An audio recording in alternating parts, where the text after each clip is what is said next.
Good morning guys! Ayan, ang daming bunga ng mga bayabas dito guys.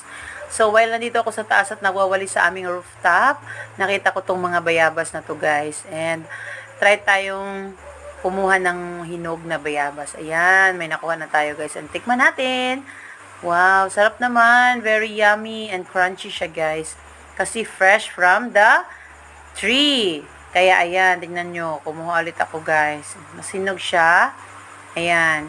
So, ang tamis niya din guys. And ang nakaganda po dito guys is very natural, walang chemicals kasi kusa siyang tumubo at kusa siyang namunga. Hindi na siya na-sprayhan or anumang chemicals na ilagay para mamunga siya. So, all naturals and rich in vitamin C.